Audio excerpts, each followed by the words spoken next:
Hello and welcome to Intellings, where we explore nonfiction books, their authors, and the powerful ideas that shape our understanding of the world. Today's episode takes us deep into one of the most turbulent and dramatic chapters of European history, the French Revolution, and more specifically, the Terror, a period marked by fear, fanaticism, and mass executions. We're joined by Graeme Fife, a seasoned historian, playwright, and author, whose book The Terror, The Shadow of the Guillotine, France 1792 to 1794 is a gripping and meticulously researched account of how revolutionary idealism gave way to political violence on an unimaginable scale. Graeme has written extensively for radio, theater, and publications including The Guardian, The Times, and The Independent. He is known for bringing historical events vividly to life, and The Terror is no exception. First published in 2004 and still widely praised today, the book captures the psychological and social forces that pushed France into a state of near-constant executions, exposing the motives and madness of both leaders and citizens. From the rise of Robespierre, to the paranoia of revolutionary tribunals, to the chilling efficiency of the guillotine, The Terror explores how a movement founded on liberty, equality, and fraternity descended into fear and bloodshed. So, let's dive right into the conversation with Graeme Fife. Hello, Greg. Today we're talking about your book called The Terror. It takes us back to the French Revolution and the gory events that took place at that time. So can you just start by giving us a background why you and when you thought about writing this book? Well, I've been fascinated by the French Revolution, and I would say not for gory reasons, but simply because it was I think, a stain on human history. However, it was important, it was necessary.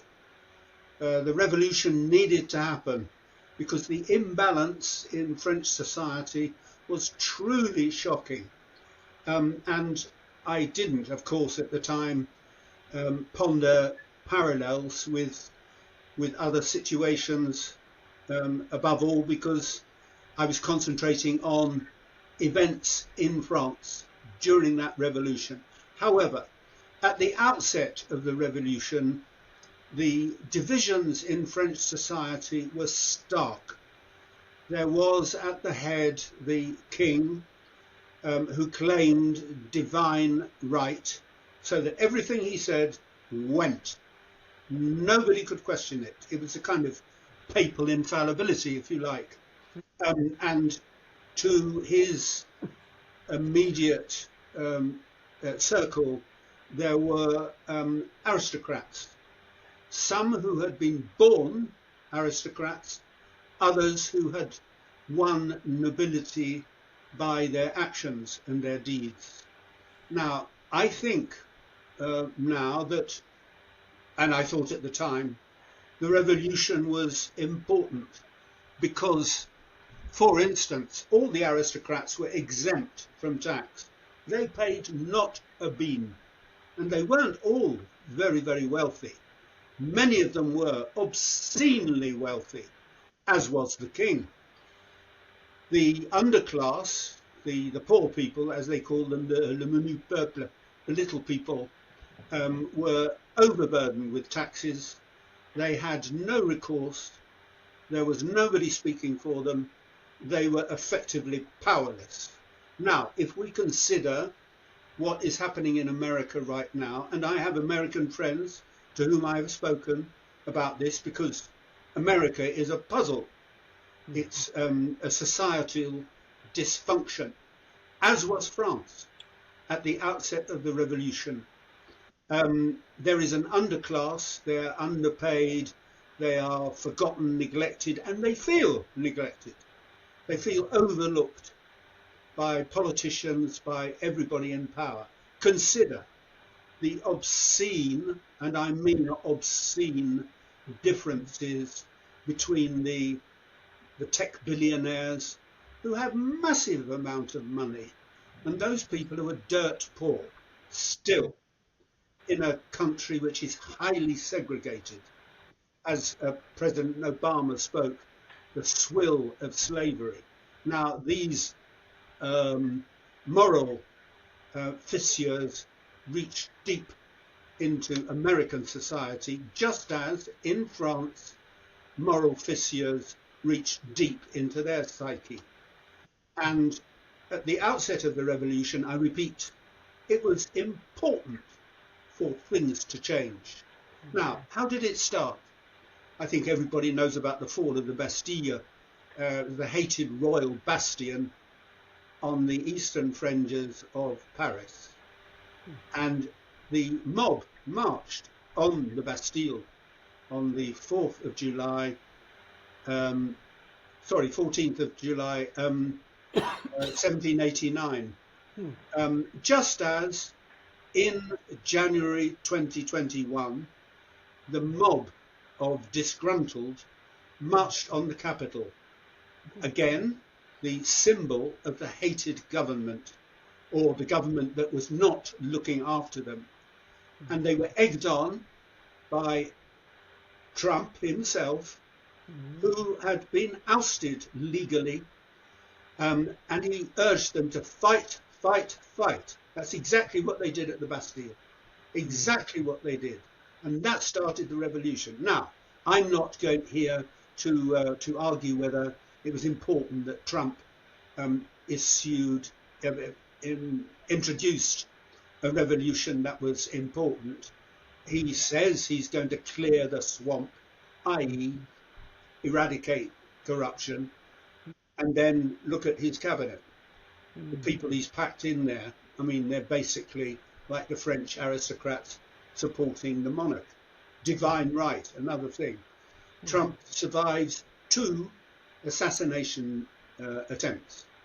An evangelical priest has actually said that his survival is proof that he is divined by God, destined by God to be the leader.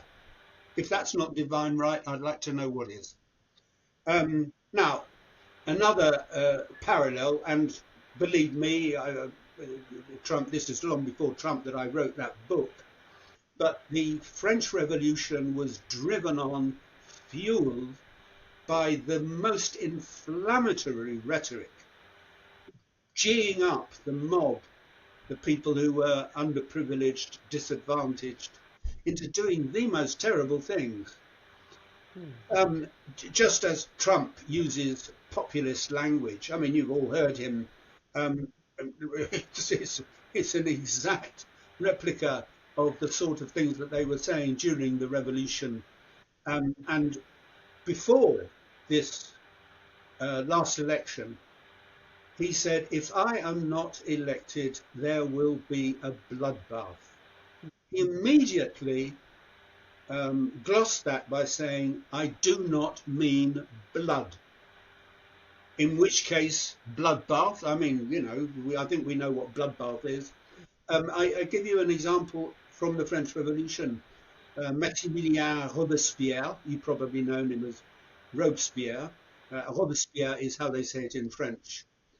He, as a junior lawyer in a small town in northern France, early years argued against the death penalty. He said it was unjust. And then when he became more or less supreme power at the head of the Committee for Public Safety, at the head of the legal apparatus which decided who was a good citizen or not, he oversaw the sending of thousands of people to the guillotine. Another parallel here. Trump comes into office. Within a day, he not only pardons himself for crimes against which he has been accused and tried and found guilty, he pardons himself, basically overruling the judiciary. He then pardons every single member of that mob that marched on the Capitol, effectively overturning all judicious process. Similarly, in the French Revolution, law went out of the window.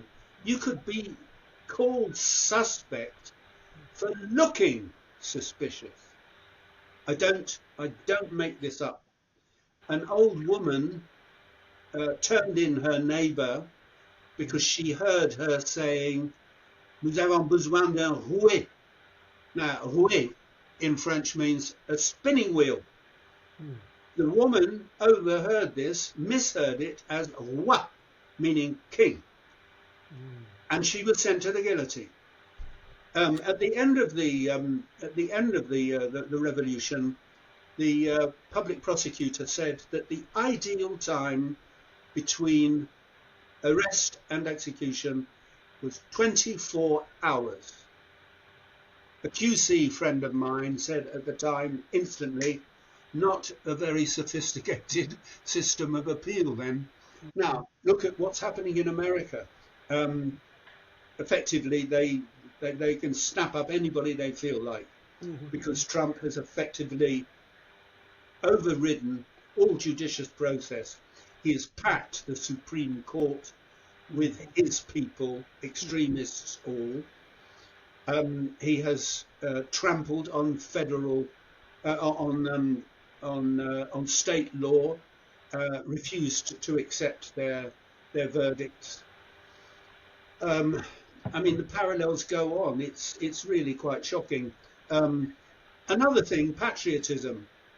I don't think I need to define that for you.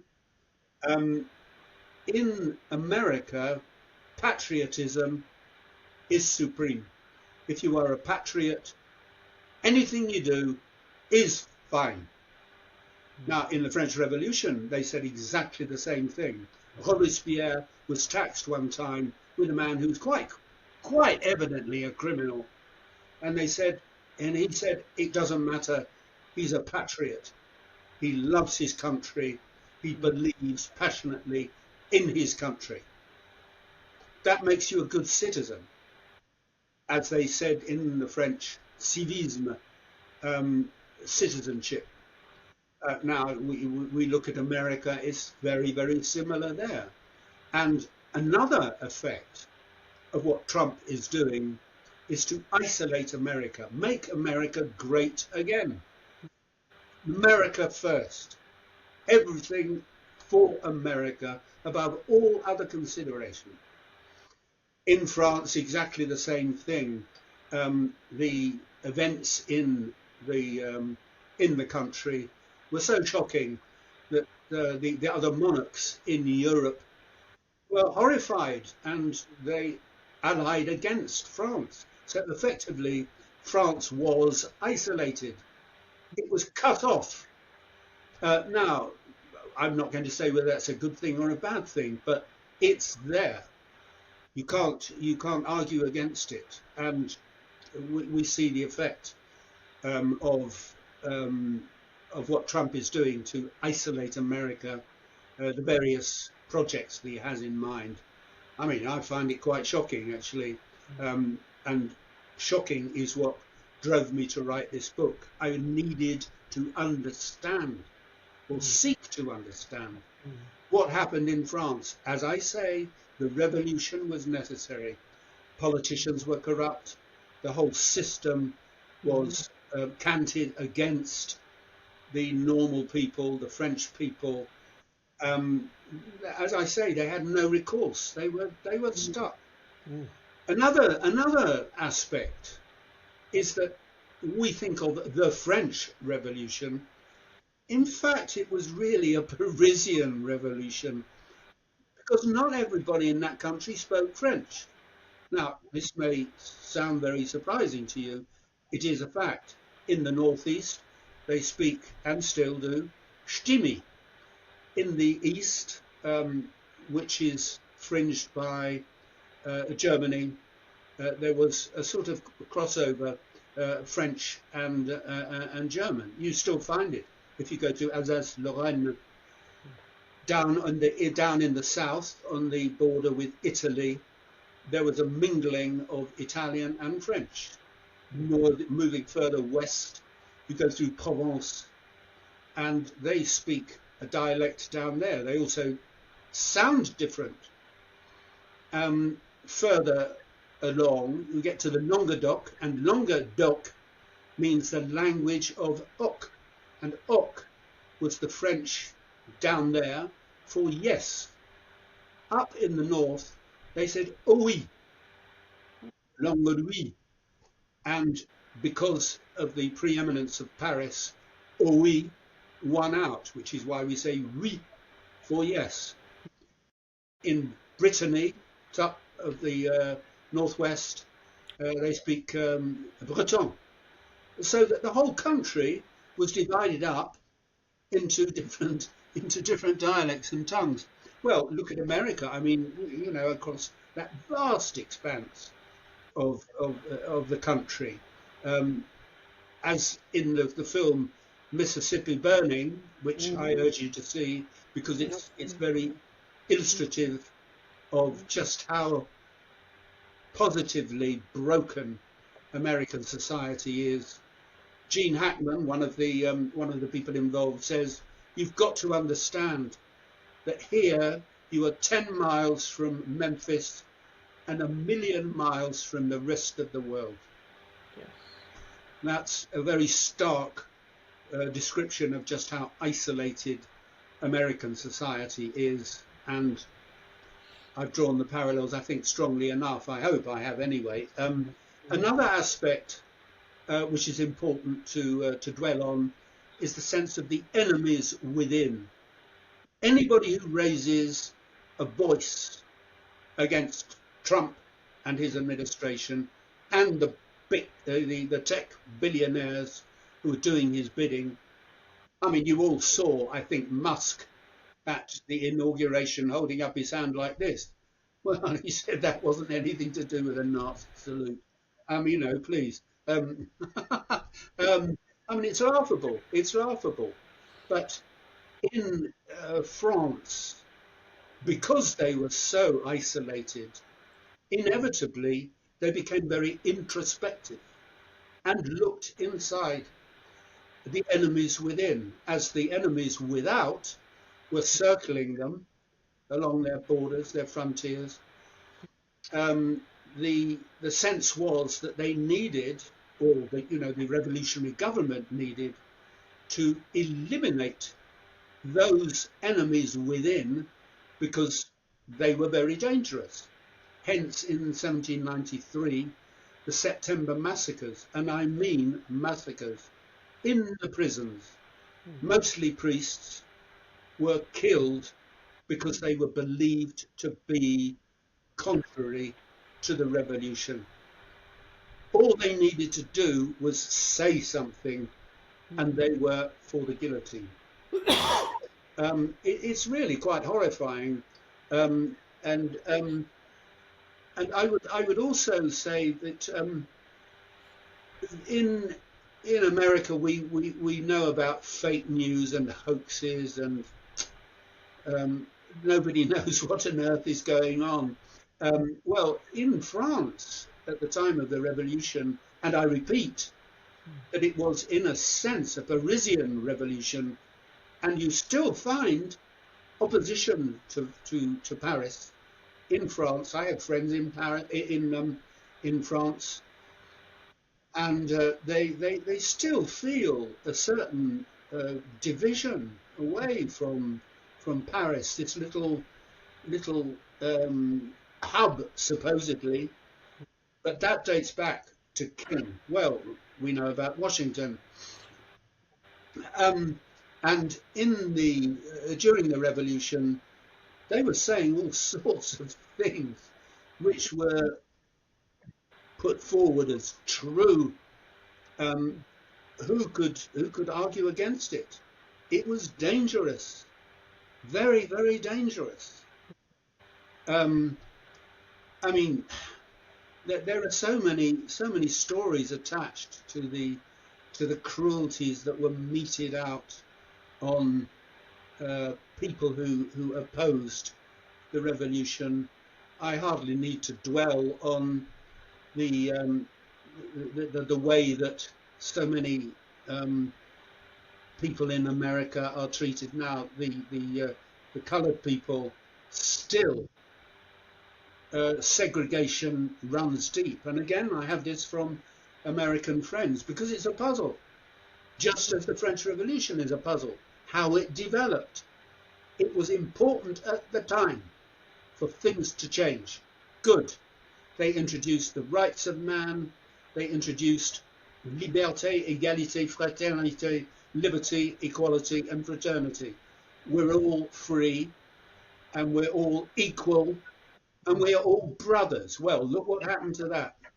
And, you know, in America, a similar kind of trumpeting, pun intended, of how great America is and how wonderful its principles, its ethos, going back to the Constitution of the founding fathers, which in many ways is derelict because it was framed for a very small concatenation of states, 13 federal states originally. Well, it's outlived its usefulness, but very soon the rights of man and that slogan, liberté, égalité, et fraternité, ended on the guillotine. And that in itself is not only sanguinary, but it is, I find, disgusting, contemptible. And it's a sign that people do not change that much. You can say, and the revolution did say, that people can be made virtuous, they can be made to behave morally by law. If a law was passed saying you must do this, you must do that, you must do the other thing, then they would be virtuous and moral. Well, that is plainly bonkers. And, you know, I mean, again, I don't need to stress that there is a sense in America that if everybody pertains to a similar view of America's importance, its mission, if you like, then the same results will happen. But also there is a further dereliction in what is happening to America, as happened with France. It's a failure of, let's say, human responsibility. Now, you don't have to be the world's policeman to do good. You don't have to go and thump people to show that you're on their side. But siding with what you might call anti-tyrannical movement and action, I believe, is terribly important.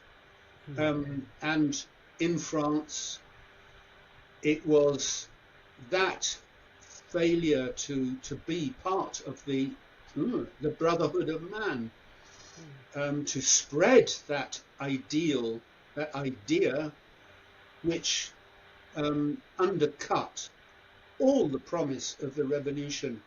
And there were many people who did believe passionately in it, as do I, in its principle, but in its development, in its action, total failure.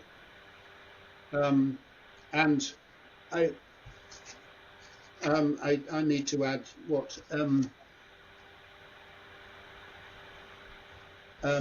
well, I think that more or less covers it. I've got a couple of questions for you. So in the US, as you know, there is a huge role that religion plays in its politics. Yes. Especially down south. Religion is deeply ingrained in the system. People are very religious. Yes.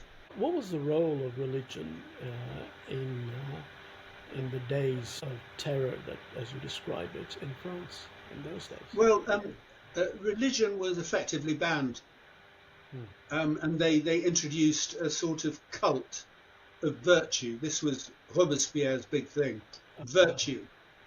Well, Danton, one of his principal foes, said, of Robespierre, and Robespierre was a very prissy individual, not married.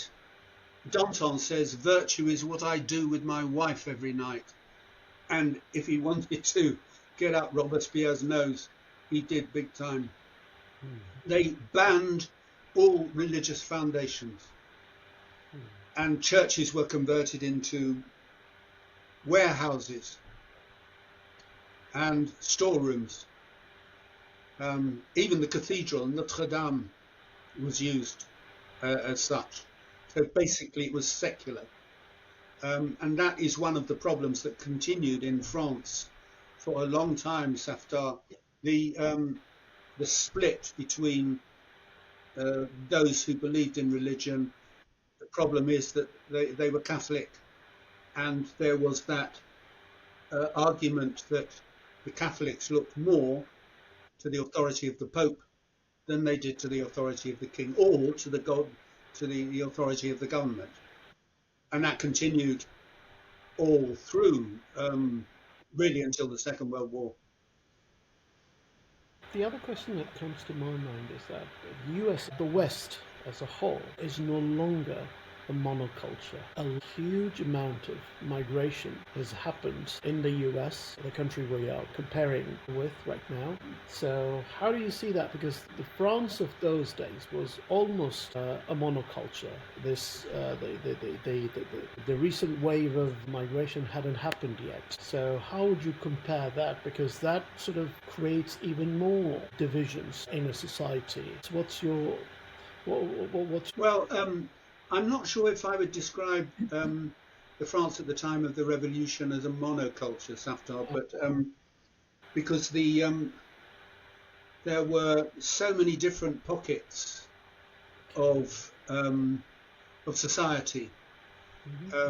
They had links to other drifts of principle. I mean, for instance, in the Vendée region, which is round the Loire and Nantes, that bit to the west of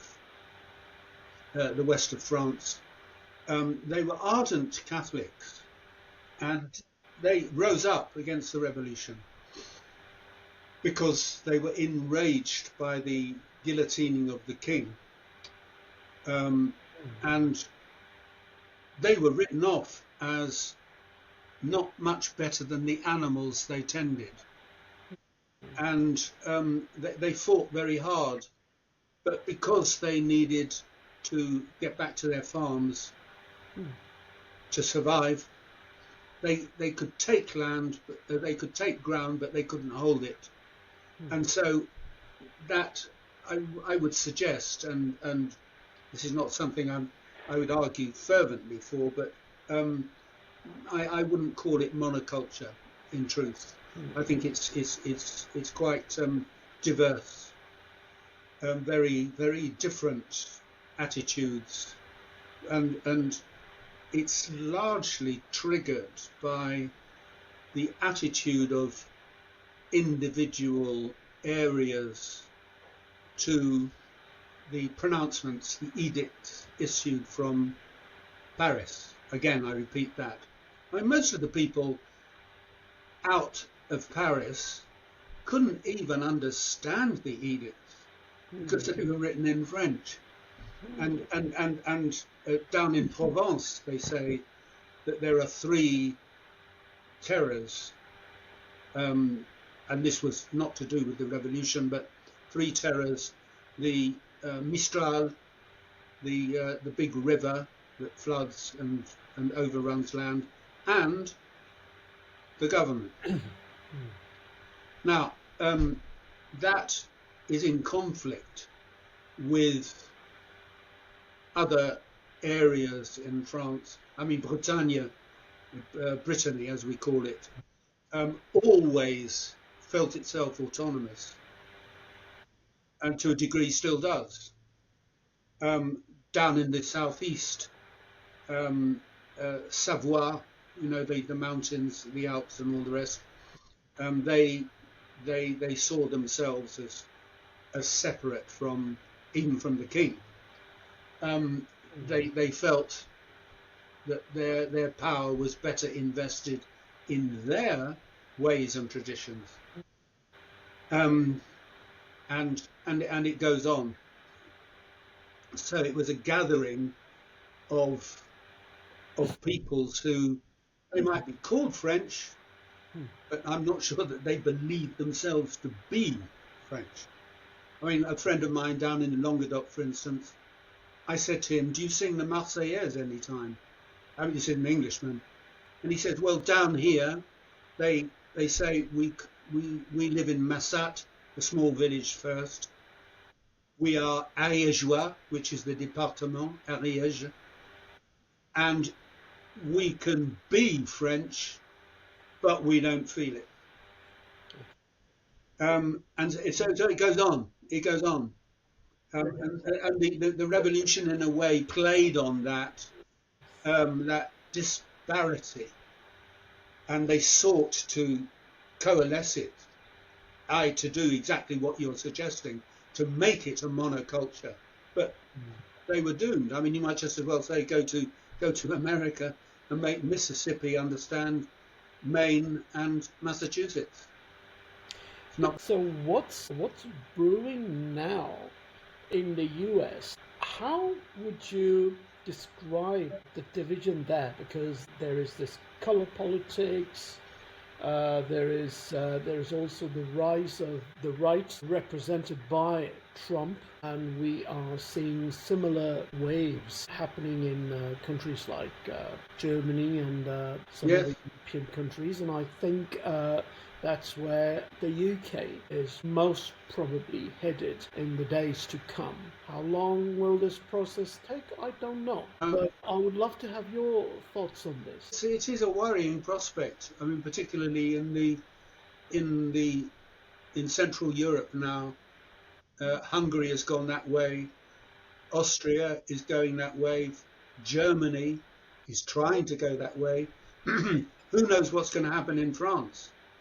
Anti-Semitism raises its head again, which is always a unifying factor for the extreme right, the easy target.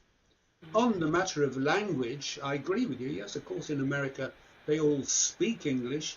But I'll give you an example of some English people in Alabama one time. They were walking along and they got in conversation with some locals. And one of the locals said to the English, "Where did you learn to speak English?" I mean, it's comical. It's comical. I mean, another of my American friends was actually born and brought up in Alabama. And early on in our friendship, I'd said to him, "What's Alabama like?" And there was a pause, and he said, "It's terrible." Well, I don't know. I mean, one's thinking process sort of founders. You run out on what may come, because it's very scary, very scary. I mean, particularly now with Europe going the way it is, Italy also, and then one hardly needs to mention what's happening in Ukraine. Even yesterday, I had an email from a friend who's Ukrainian, and he fled to Spain for safety. To save his life, yeah. Well, yes, and I wrote to him in sympathy. I said, "Andre, I wish, and I'm sure I'm not alone, there were more I could do, but all I can do is say, I'm thinking of you and what they are doing to your beloved homeland."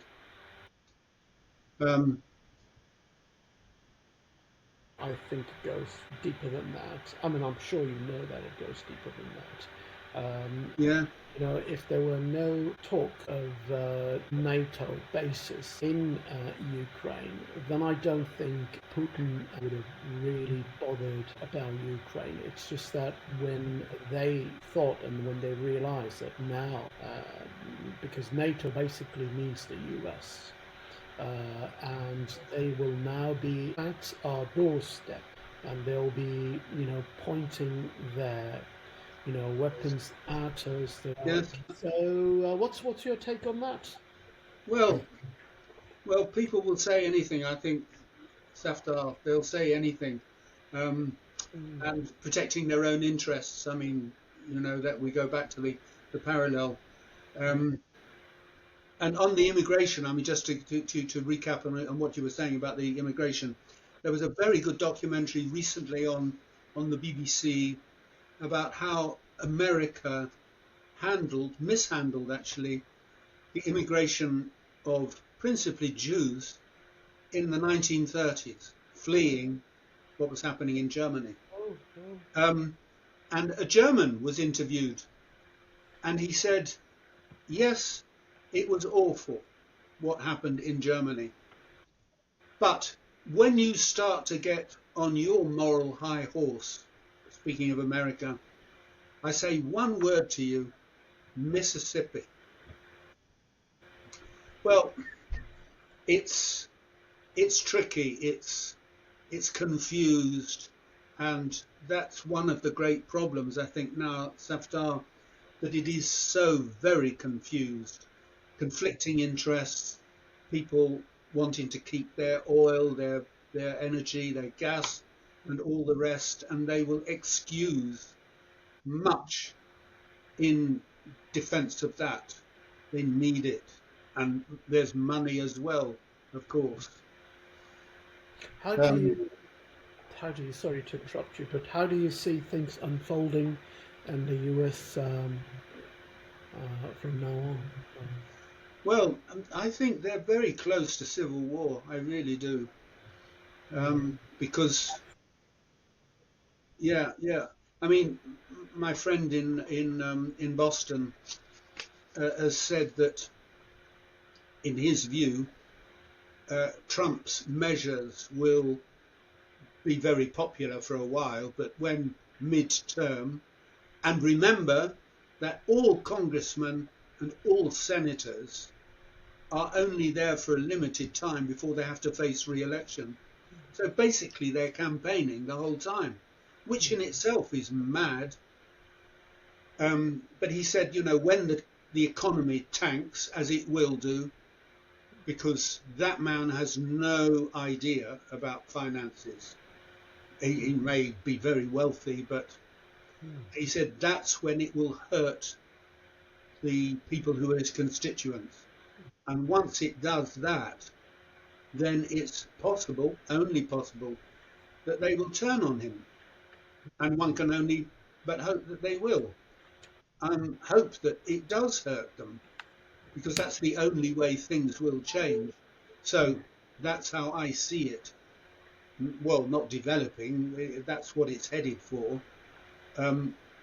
Essentially a mess. But then that may be wishful thinking.